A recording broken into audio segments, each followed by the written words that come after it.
JBNN will keep you informed. I am Michelle Jones, and in the news, motorist dies after confrontation with cop on Windward Road.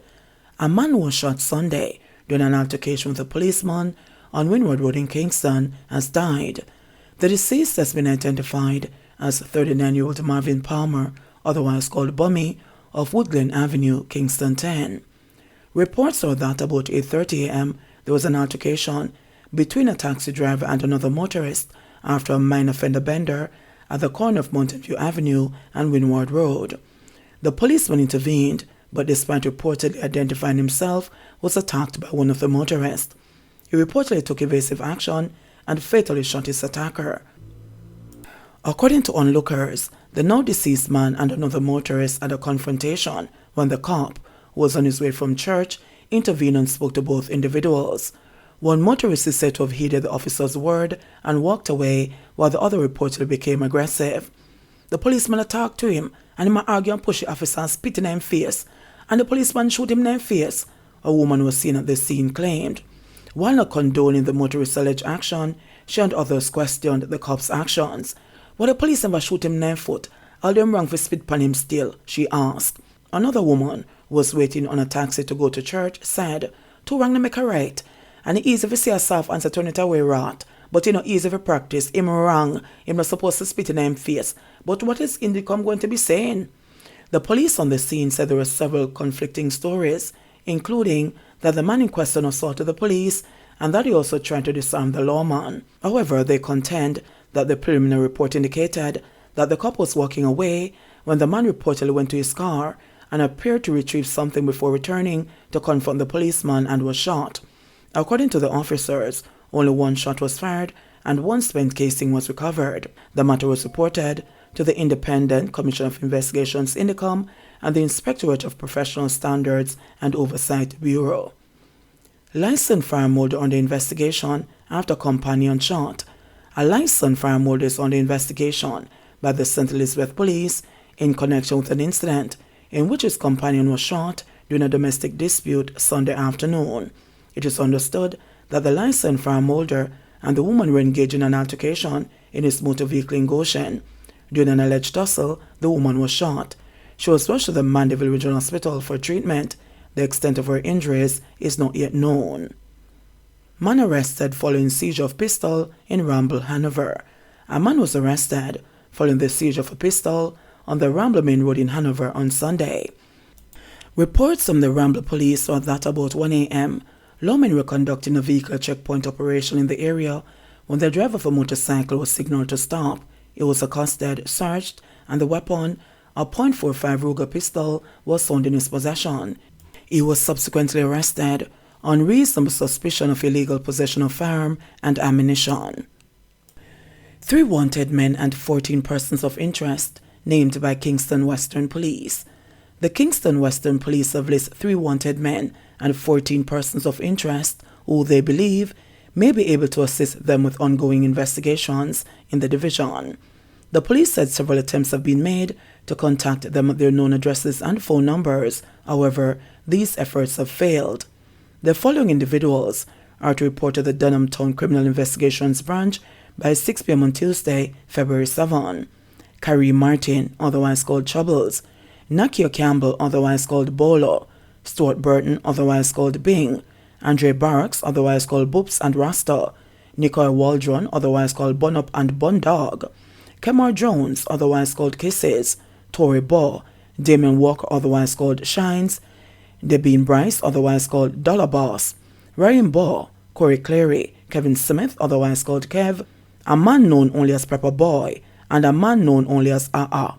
Additionally, the following individuals were all of Arnett Gardens, Kingston addresses, have been listed as wanted and are asked to report to the police immediately.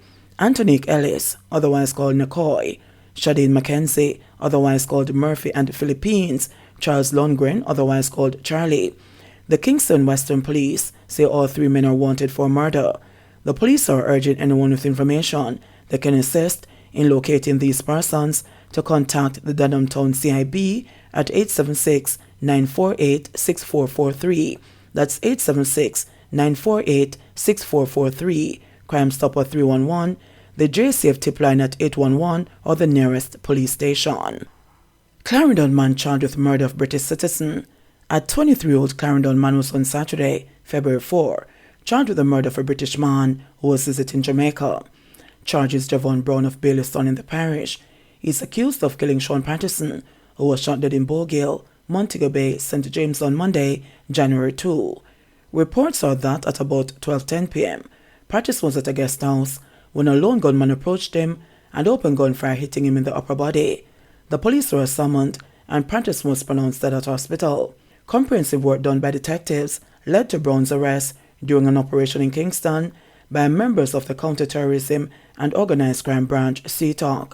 He was later interviewed in the presence of his attorney. He subsequently gave a caution statement. The investigative file was submitted to the Director of Public Prosecution, DPP, who recommended that Brown be charged with murder and using a prohibited weapon to commit murder. Brown's court date is being arranged. FLA implements changes in line with new gun license appeal process. The Firearm Licensing Authority, FLA, says it has made progress in its efforts to modernize its operations and maximize transparency following changes to its appeal process. Under the new appeal process, an individual aggrieved by the FLA board's decision regarding the granting, amending or suspension of a firearm authorization may appeal to the FLA's review panel for consideration. The panel now holds the authority to confirm the decision of the board or refer the matter back to the board for a fresh decision. In a media release on Monday, the FLA said while its board makes the final ruling, the establishment of the review panel to assess the matter adds a layer of equity that had previously been questioned by applicants.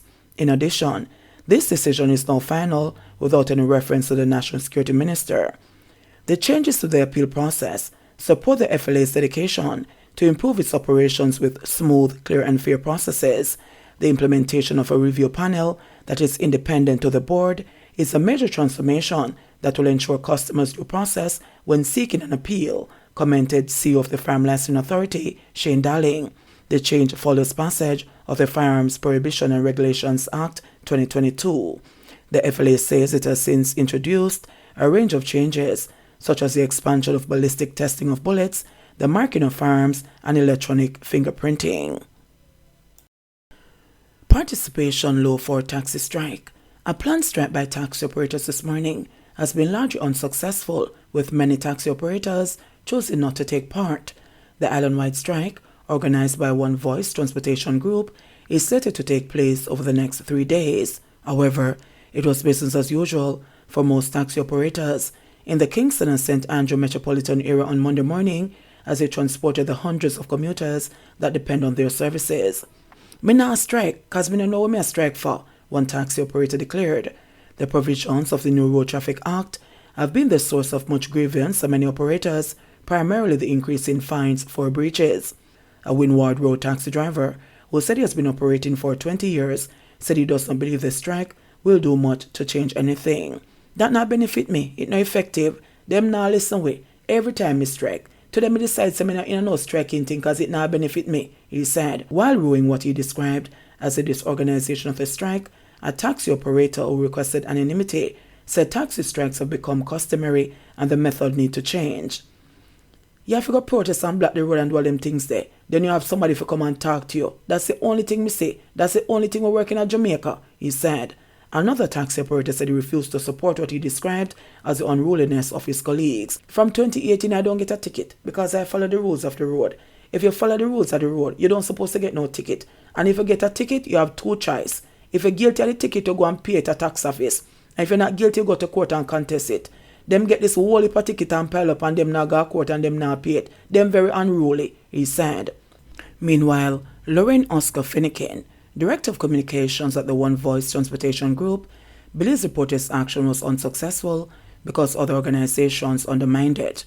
There are other leaders in the sectors that have been out yesterday in meetings advising the operators not to go on strike because they are batting on their behalf with the government, he said, stating that taxi operators in Spanish Town, Brownstown, and sections of Ocho Rios have withdrawn their services. Finnegan said he expects the numbers to pick up.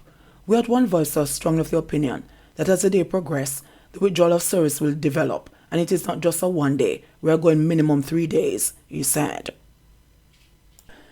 30 killed in road crashes since the start of the year, says RSU. 30 people were killed as a result of 27 fatal crashes as of Sunday, February 5, according to the latest statistics released by the Road Safety Unit, RSU. The numbers represent a significant 38% decline in fatalities and a 33% drop in fatal crashes when compared with the corresponding period in 2022. Despite the decline, the RSU is projecting a negligible 0.4% increase in fatalities in 2023 when compared with 2022, when a record 488 people died on the nation's roads. Motorcyclists account for the majority of road users killed so far this year, accounting for 36% of all deaths since January 1. 21% of the fatalities to date are among pedestrians. Drivers of private motor vehicles account for 7% of the road deaths recorded up to February 3, so too passengers of private motor vehicles. The group of road users regarded as most vulnerable, pedestrians, pedal cyclists, motorcyclists, and pillion riders, account for 79% of the road users killed since the start of the year. With a little over a month into the year, males already account for 89% of road deaths compared to 11% for females.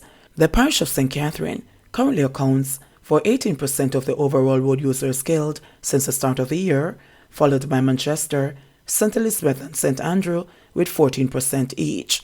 JBN, we keep you informed. Please remember to subscribe, like, share, leave us a comment, and click the notification bell to receive our daily news items.